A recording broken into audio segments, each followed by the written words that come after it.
بالله من الشيطان الرجيم بسم الله الرحمن الرحيم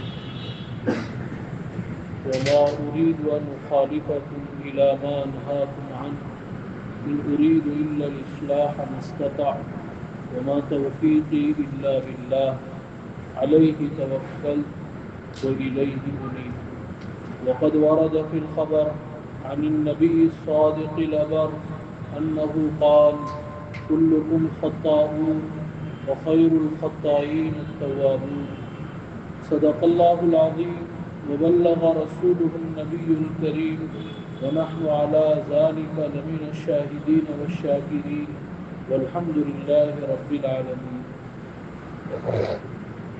کامیابی تو کام سے ہوگی نہ کہ حسن کلام سے ہوگی. کامیابی تو کام سے ہوگی نہ کہ حسن کلام سے ہوگی. ذکر کے التزام سے ہوگی فکر کے اہتمام سے ہوگی. میرے محترم بزرگوں اور عزیز نوجوان، انسان جسم اور روح سے بنا ہے. جیسے جسم بیمار پڑتا ہے ایسے روح بھی بیمار ہو جاتی ہے. ہمارا حال یہ ہے کہ جب جسم بیمار ہوتا ہے تو ہمیں بہت فکر ہوتی. ڈاکٹر سے صلاح مشورہ کرتے ہیں.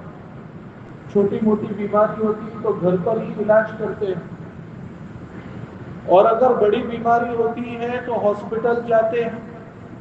بسا اوقات ایڈمٹ کرنے کے لیے ڈاکٹر کہتا ہے تو ایڈمٹ ہو جاتے ہیں، اور پھر X ray, check up, M R I اور معلوم نہیں کیا کیا ایک لمبا سلسلہ ہوتا.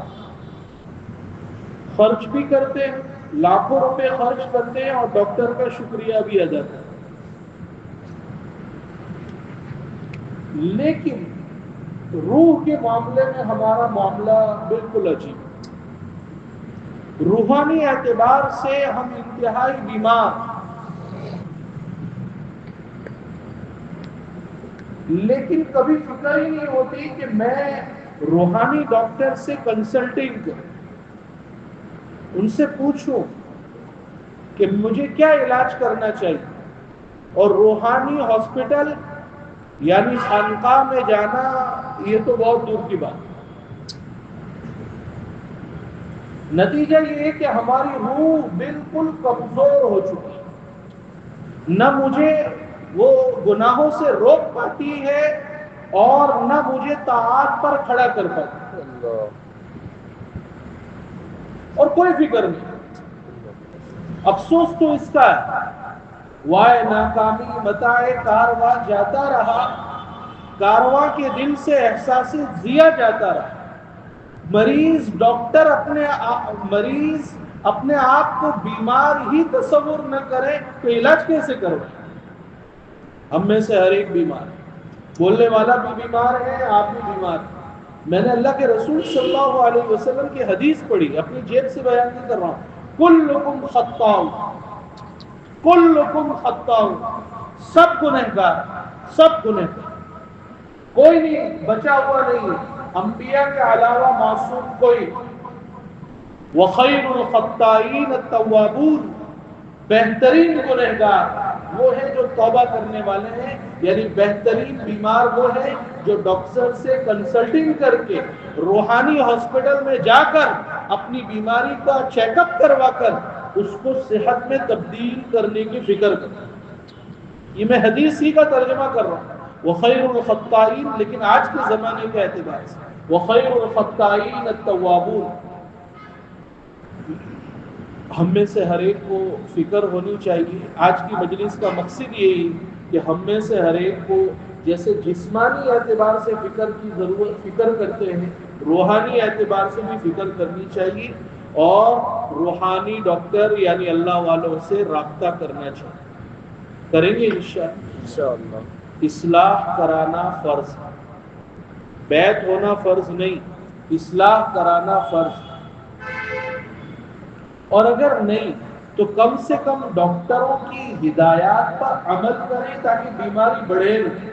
اگر بیماری کم نہیں ہو رہی تو بیماری میں اضافہ نہ ہو. جیسے آج کل ویٹ لاس کرنے اور مجھے اپنی باڈی کو مینٹین رکھنے کا بہت شوق ہونا بھی چاہیے. جتنے نوجوان ہیں وہ اپنے آپ کو فٹ رکھنا چاہتے ہیں اور جم ماشاءاللہ پابندی کے ساتھ جانا چاہیے. فٹنس مطلوب ہے, کوئی منع نہیں کرتی, لیکن روحانی اعتبار سے بھی تو فٹنس ہونی چاہیے. ہم گناہوں کی, جیسے میرا ویٹ اگر وزن 2 کلو بڑھ جاتا ہے تو میں پریشان, میرا 2 کلو وزن بڑھ گیا, اور ڈائٹیشین کے پاس جاتے ہیں, پورا چارٹ تیار کرواتے ہیں اور اس کو اسٹرکٹلی فالو کرتے ہیں کہ نہیں یہ کھانا ہے, امی مجھے یہ نہیں کھانا, گھر والی کو کہہ دیتے ہیں یہ نہیں بننا چاہیے, اور تیل نہیں ڈالنا ہے, ایئر فرائر میں, اور فلاں پورا ڈائٹ چارٹ اسٹرکٹلی فالو. تو پھر وہ پلسرات کی جو برج ہے نا, وہ وہی پار کر سکیں گے جو گناہوں کے اعتبار سے ہلکے پھلکے. شیخ سعدی نے بہت پیاری بات فرمائی, سبک سار مردم سبک ترمیر, جو ہلکے پھلکے ہوں گے وہ برج پار کر جائیں گے, اور جو گناہوں کی بوجھ سے بوجھل دھڑام سے نیچے جہنم کے اندر گر جائیں. اور گزرنا سب کو ہے. میں سوچوں کہ میں عالم ہوں, میں مدرسے میں پڑھاتا ہوں, میں بچ جاؤں گا. وَإِن مِّنكُمْ إِلَّا وَارِدُهَا كَانَ عَلَىٰ رَبِّكَ حَتْمًا مَّقْضِيًّا. اللہ تعالیٰ فرماتے واجب ہے, ضروری ہے, پل صراط پر سے گزرنا, کوئی بچ نہیں سکتا. کوئی بڑے سے بڑا بزنس مین ہو وہ نہیں بچ سکتا, کوئی بڑے سے بڑا مائیکا لال ہو وہ نہیں بچ سکتا. گزرنا سب کو. فکر اپنی کرنی ہے. کوئی نہیں آئے گا, باپ نہیں آئے گا, باپ بھاگے گا, بیٹی بھاگے گی, بیٹا بھاگے گا. یوم یفر المرء من اخیہ وامہ وابیہ وصاحبتہ وبنیہ لکل امرئ منہم یومئذ شأن یغنیہ. نفسی نفسی کا عالم ہوگا, ایک نیکی دینے کے لیے کوئی تیار نہیں, کوئی تیار نہیں. دوستو فکر کرنی, ایک دن مرنا ہے, آخر موت, کر لے جو کرنا ہے, آخر موت مرنا.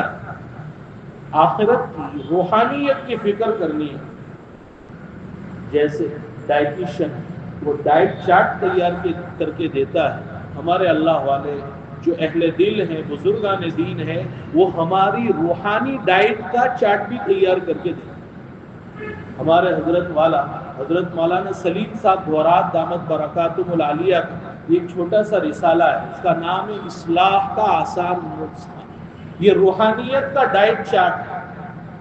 میں ٹائم مختصر ہے, 6 پوائنٹ انہوں نے بیان کیے. انشاءاللہ ہر ایک اپنی روحانی ڈائٹ کی فکر کریں گے انشاءاللہ.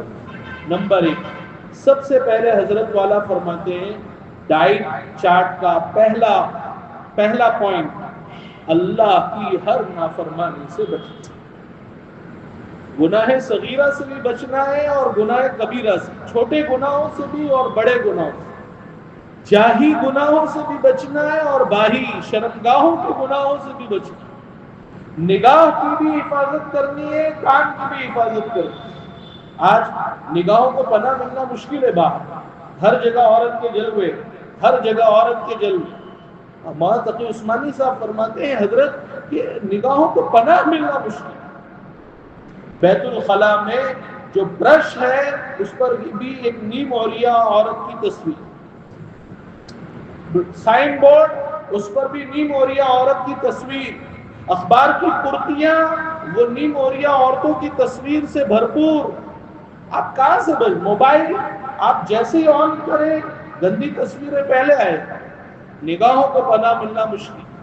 آج کی مجلس میں نیت کریں انشاءاللہ ہم زہر کھانے سے بچیں, گناہ سے نہیں, یہ زہر ہے, زہر روحانیت کا زہر سے بچیں گے انشاءاللہ. اپنے آپ کو اللہ کی ہر نافرمانی سے بچائیں. مولانا مسیح اللہ خان صاحب نور اللہ مرقدہ فرماتے ہیں ایک ایک سانس کو سانس دینے والے کی رضا میں فنا کرنا. یہ سانس جو آ رہا ہے کتنی بڑی نعمت ہے. کورونا کے زمانے میں ہم نے دیکھ لیا جن کو سانس نہیں آ رہے تھے, آکسیجن اور معلوم نہیں کیا کیا, یہ سانس دینے والے کو اپنی اللہ تعالیٰ کی رضا میں اپنی سانس کو فنا کر دو، ایک سیکنڈ کے لیے بھی اللہ کی نافرمانی نہیں کرو انشاءاللہ۔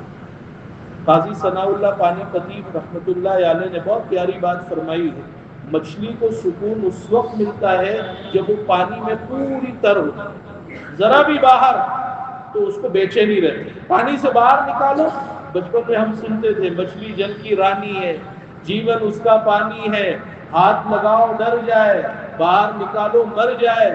یہ مومن کا حال ہونا چاہیے، جیسے ہی طاعات کے پانی سے اس کو باہر نکالا جائے بے چین ہو جائے، گناہ کا ہاتھ اس کی طرف بڑھے وہ بے چین ہو جائے۔ بہت پیاری بات فرمائی، گناہ سے بچنے میں فرائض اور واجبات کو ادا کرنا بھی داخل۔ فجر کی نماز، اب تو راتیں لمبی ہو گئی، کیا یہ مجمع جمعہ میں آ سکتا ہے تو یہ مجمع فجر کی نماز میں کیوں نہیں آ سکتا؟ کیوں فجر کی نماز میں مصلیوں کی تعداد کم ہوتی ہے اور جمعہ کی نماز میں تعداد زیادہ ہوتی ہے؟ کیا فجر کی نماز فرض نہیں؟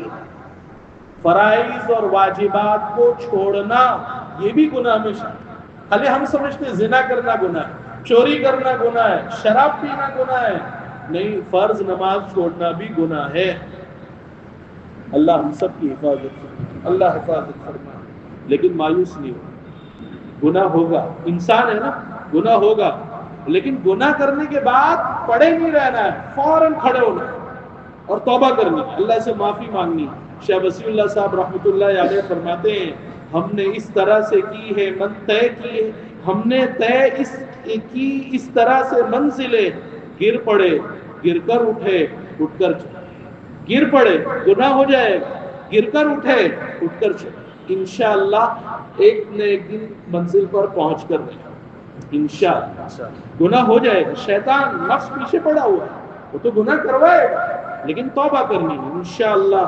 ہمارے حضرت بارہا یہ شعر سناتے ہیں، خواجہ صاحب یعنی خواجہ عزیز الحسن مجذوب، نچت کر سکے نفس کے پہلوان، یہ نفس جو نفس ہے نا، نفس نچت کر سکے نفس کے پہلوان کو تو یوں ہاتھ پاؤں بھی ڈھیلے نہ ڈالے۔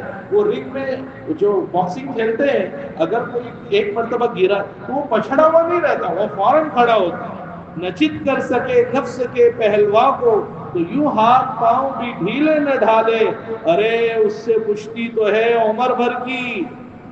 یہ وہ رنگ میں تو خالی 1 گھنٹے کی کشتی ہے اور وہ 2 گھنٹے کی کشتی ہے، اس سے تو عمر بھر کی کشتی ہے، ارے اس سے تو کشتی ہے عمر بھر کی، کبھی وہ دبا لے کبھی تو دبا لے۔ کبھی تو ایسا ہو کہ میں نفس کو پٹک دوں، نہیں میں تیری چاہت پوری نہیں کروں گا، کبھی میں شیطان کو کے وسوسے سے اس کو روک دوں کہ میں تیرے وسوسے پر عمل نہیں کروں گا، کبھی تو دبا لے کبھی وہ دبا لے، جو ناکام ہوتا رہے عمر بھر۔ کبھی ایسا ہوتا ہے نفس سے آدمی مغلوب ہو جائے، ایک گناہ کی عادت پڑ چکی ہے، معاف کیجیے گا نوجوانوں میں آج کل نشے کی عادت بہت بڑھتی جائے، تو اس لیے کہ اب نشہ تو الگ الگ، پینسل کا بھی نشہ ہوتا ہے، آئس کا نشہ ہوتا ہے۔ اب طلبہ سننے میں یہ آ رہا ہے کہ بستے میں یعنی بیگ میں کتابوں کے ساتھ نشہ کرنے والی چیزیں اسکولوں میں لے کے، اسکول کے دروازوں پر نشہ آور چیزیں بکتی، دروازے پر جہاں سے ایجوکیشن، تعلیم، شکشا ملنی چاہیے، وہاں سے نشہ آور چیزیں بکتی۔ ہوتا ہے کہ عادت ہو گئی، عادت پڑ گئی، چھوٹتی نہیں ہے۔ تو کیا شاعر کیا کہتا ہے، جو ناکام ہوتا رہے عمر بھر بھی، بہرحال کوشش تو عاشق نہ چھوڑے۔ کوشش تو کرے، نہیں فوراً مجھے یہ گناہ نہیں کرنا، آئندہ نہیں کروں گا، آئندہ نہیں کروں گا، اب تو نہیں کروں گا، نہیں کروں گا، کوشش تو کرے۔ اللہ کے دربار میں یہ تو کہہ سکیں گے، اے اللہ میں نے گناہ کو چھوڑنے کی کوشش کی، بہرحال جو ناکام ہوتا رہے عمر بھر بھی، بہرحال کوشش تو عاشق نہ چھوڑے، یہ رشتہ محبت کا قائم ہی رکھے۔ میرے اور میرے خدا کے درمیان ایک رشتہ ہے محبت کا، یہ رشتہ محبت کا قائم ہی رکھے، جو 100 بار ٹوٹے تو 100 بار ٹوٹے، 100 بار توبہ ٹوٹ جائے 100 بار جوڑ جائے۔ اس کو بہت عمدہ مثال کے ذریعے سمجھایا ہے ہمارے علماء نے، فرماتے ہیں توبہ اور استغفار جو ہے نا، یہ گون کے معنی، گون انگریزی میں جس کو گم کہتی، گم چپکانے والا۔ تو کیا ہوتا ہے کوئی چیز نکل جاتی ہے واپس سے گم لگا کر، آج کل فیویکوک چھوٹی سی وہ لگا کر فوراً چپکا لیتے ہیں. جیسے ہی گناہ کر کے ہم اللہ سے الگ ہو، توبہ اور استغفار کا گم دوبارہ لگا لیں اور اللہ سے چپک جائیں، اللہ سے چمٹ جائیں. آج جو حالات آ رہے ہیں، یہ جو حالات، یہ اللہ کی ناراضگی کی علامت ہے. میرا اللہ مجھ سے روٹ گیا ہے. تو حضرت موسیٰ علیہ السلام سے ایک مرتبہ کسی حکیم نے پوچھا، نام مجھے یاد نہیں ہے، ارسطو یا افلاطون، وہ موسیٰ علیہ السلام کے زمانے میں، اس نے پوچھا کہ اگر حوادثات، مصیبتیں تیر بن جائیں، تیر، اور چلانے والے اللہ، تیر چلانے والے، تو بچنے کی کیا شکل ہوگی؟ اس لیے کہ میں تیر چلاؤں گا تو وہاں تک جائے گا، اور مجھ سے زیادہ طاقتور ہوگا تو وہاں. اللہ تیر چلائے تو کون بچ سکتا ہے؟ بڑی پیاری بات فرمائی. حضرت موسیٰ علیہ السلام نے فرمایا نبی کہہ سکتا ہے، فرمایا تیر چلانے والے کی گود میں جا کر بیٹھ. جیسے کہ تیر چلانے کے لیے ایک فاصلہ، ڈسٹنس ضروری ہے. ایک دم قریب آدمی ہو تو تیر نہیں چلایا جا سکتا. یعنی اللہ سے تعلق قائم کر لو، اللہ سے رشتہ جوڑ لو، ساری مصیبتیں حل ہو جائیں. یہ ماسٹر کی بتلا جو ہر تالے کو کھول سکتی ہے. اللہ سے تعلق سارے مسائل کا حل، سارے مسائل. یہ مسئلہ بھی حل ہو جائے گا، وہ مسئلہ بھی حل. ہر ایک کے اپنے اپنے مسائل. ایک ایک مسئلے کو آپ کتنا حل کرتے رہیں گے. مرغی کو پکڑ لو، چوزے خود بخود آ جائے. چوزے وہ جو پکڑنا ہوتا ہے تو ایک ادھر پکڑا تو دوسرا ادھر نکل جائے، اور تیسرے کو پکڑنے گئے تو چوتھا ادھر نکل جاتا ہے. اس کا طریقہ کیا ہے؟ مرغی کو پکڑ لو تو چوزے خود بخود آ جائیں گے. اللہ سے تعلق قائم کر لو، سارے مسائل انشاءاللہ حل ہو جائیں. ہمارے حضرت فرماتے تھے چٹکیوں میں حل ہو جائے، چٹکیوں. علماء اللہ والے وہ اپنے خانقاہوں میں، جو اللہ والے ہیں وہ اپنی درسگاہوں میں، کیا ان کے کام نہیں بنتے؟ وہ چکر نہیں کاٹتے عدالتوں کے اور فلاں کے. اللہ تعالیٰ ان کے کام بنا دیتے. جب اللہ کے کام میں لگیں گے، اللہ سے تعلق مضبوط کریں گے تو انشاءاللہ آپ کا کام اللہ چٹکیوں میں ہوتا ہے. موجودہ حالات سے مایوس ہونے کی ضرورت نہیں. توبہ کی ضرورت. مومن کبھی بھی مایوس نہیں ہوتا. انہ لا ییأس من روح اللہ الا القوم الکافرون. یہ تو کافروں کا شیوا ہے کہ وہ کبھی ٹرین کے نیچے آ جاتے ہیں، کبھی پھندا لگا لیتے ہیں. مومن کبھی مایوس نہیں. مومن کا ایمان اللہ پر، مومن کا ایمان اللہ پر ہے. حالات اللہ بدلتے ہیں، کوئی کسی کے ہاتھ میں حالات کو بدلنا نہیں ہے. بس اللہ سے تعلق مضبوط کر لو، رب کو راضی کر لو، سارے مسائل حل ہو جائیں گے. اور آخری بات کہہ کر اپنی بات ختم کروں گا. دوستو، ہم متقی بن سکتے ہیں. یہاں بیٹھا ہوا ہر شخص متقی بن سکتا ہے، ولی بن سکتا ہے. ولی بننے کے لیے دو کام کرنے ہیں. الا ان اولیاء اللہ لا خوف علیہم ولا هم يحزنون الذین آمنوا. پہلا کام ایمان. غیر مومن ولی بن ہی نہیں سکتا. ماشاءاللہ ایمان ہم سب کو نصیب. دوسرا ایک چھوٹا سا کام، وَكَانُوا يَتَّقُونَ. گناہوں سے بچیں. گناہوں سے اگر ہم بچیں گے تو انشاءاللہ ہم ولی ہیں. مسجد میں بیٹھ کر جمعہ کے دن کہہ رہا ہوں، گناہوں سے اگر ہم بچ جائیں ہم ولی، اللہ کے ولی. اللہ ہمیں گناہوں سے بچنے کی توفیق عطا فرمائے. نوجوان بیٹھے ہیں، خاص طور پر جو معاشرے میں گناہ رائج ہیں وہ ہم اپنے گریبان میں دیکھیں. دوسرے کے گریبان میں جھانکنے کی فکر نہ کریں. میرے اندر کیا کیا گناہ ہے، میں پہلے اس کو دور کرنے کی کوشش کروں. ندی جب تک اپنے عیبوں کی خبر دیکھتے رہے، دوسروں کے عیب و ہنر پڑی جب اپنے گناہوں کا نظر جہاں پہ کوئی برا نہ. اللہ تعالی ہمیں کہنے سننے سے زیادہ عمل کرنے کی توفیق عطا فرمائے. سبحان